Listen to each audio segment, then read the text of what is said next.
La gobernanza global frente al COVID-19. Esta pandemia plantea enormes desafíos que implica una actuación conjunta de todos los países. Los gobiernos deben abordar cambios en las instituciones internacionales para no dejar a nadie atrás. Las medidas para frenar la pandemia están provocando cambios rápidos y profundos en nuestra sociedad y en la economía. Esta crisis provocada por la pandemia ha dejado en evidencia la falta de protección social, el deterioro en los sistemas públicos de salud y la desigualdad en la región.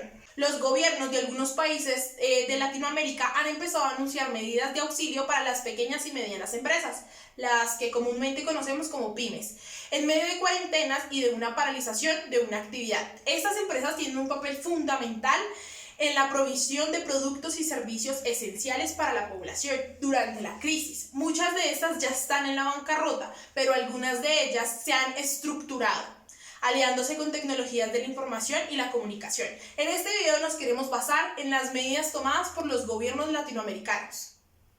En Bolivia se declaró el estado de emergencia sanitaria, cerró sus fronteras y suspendió los vuelos internacionales. Los bolivianos tendrán un día a la semana para salir a aprovisionarse.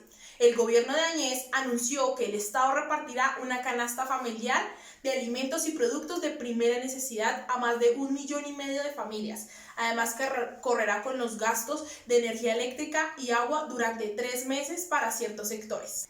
En Colombia, el presidente Iván Duque decretó el estado de emergencia y el cierre de las fronteras terrestres, marítimas y fluviales. También se prohibió los vuelos internacionales de pasajeros. El gobierno colombiano, como parte de los poderes extraordinarios que le otorga la emergencia, anunciará medidas para proteger la economía, duramente afectada por la caída del petróleo y una devaluación del 15% del peso colombiano. El país quedó sin actividades académicas en colegios y universidades y con bares y restaurantes cerrados. Otras restricciones tomadas previamente son el desembarco de cruceros y la cancelación o aplazamiento de todos los eventos por encima de 500 personas. Colombia es uno de los países más afectados de la región por la caída de las bolsas internacionales, por lo que el presidente dio a conocer iniciativas de reducir impuestos y facilitar créditos a empresas de turismo y aviación. Perú fue el primer país de la región en decretar una cuarentena general obligatoria. El presidente Martín Vizcarra también ordenó el cierre de sus fronteras. El Ministerio de Educación postergó el inicio del año escolar. El presidente ya había activado la emergencia sanitaria y el aislamiento domiciliario a todas las personas que ingresaran al país provenientes de Italia, España, Francia y China. El presidente Vizcarra informó que se hará un trabajo multinacional para calcular el efecto económico de la pandemia y pedir recursos a organismos internacionales. También señaló que se le dará el equivalente a 380 soles a cada familia que vive en el sector informal, que representa más del 70% de la población peruana, para paliar sus pérdidas durante la cuarentena decretada, y se calcula que son unas 9 millones de personas. En Nicaragua, a diferencia de otros países, el gobierno no puso en marcha medidas como el cierre de fronteras, la restricción de entradas de viajeros o la imposición de cuarentenas obligatorias. El presidente Daniel Ortega convocó a una marcha ciudadana en Managua llamada Amor en tiempos del 19, en contraste con la recomendación de organismos sanitarios mundiales de evitar multitudes a fin de no propagar la enfermedad. Continuando, hablaremos de Cuba.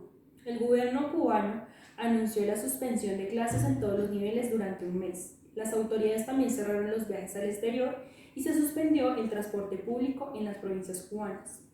También encontramos El Salvador. El presidente Bukele declaró la cuarentena nacional por el tiempo de 21 días, durante la que se suspenden las clases, se prohíbe el ingreso de los extranjeros al país y las aglomeraciones de personas en conciertos o eventos deportivos.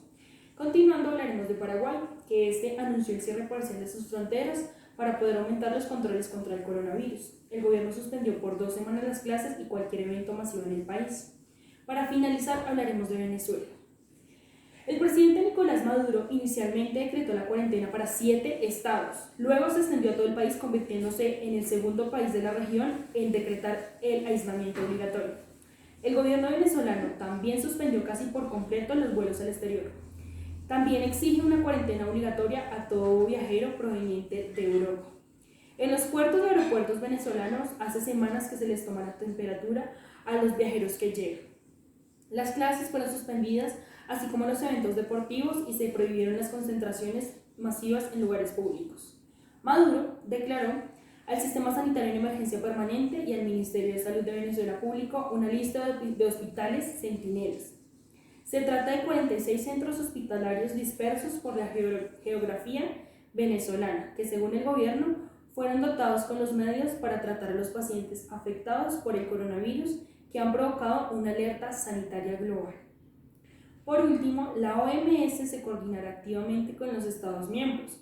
Estos han participado activamente en la respuesta y el director general de la OMS ha prestado el máximo nivel posible de representación y asesoramiento. Y por último, un gran apoyo a todas las solicitudes precedentes de diversos grupos de Estados miembros, así como las organizaciones regionales multilaterales para lograr y financiar la respuesta.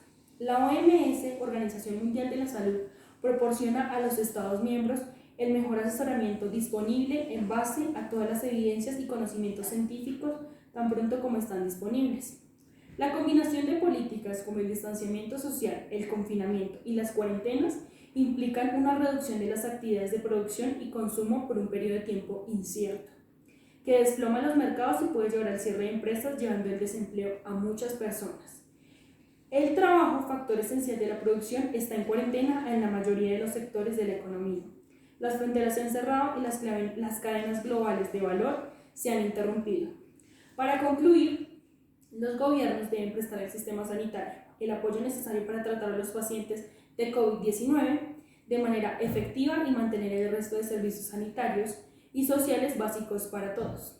La escala de crisis por el COVID-19 requiere un cambio significativo en el sistema internacional para ayudar a los países a, primero, planificar, segundo, financiar e implantar sus respuestas.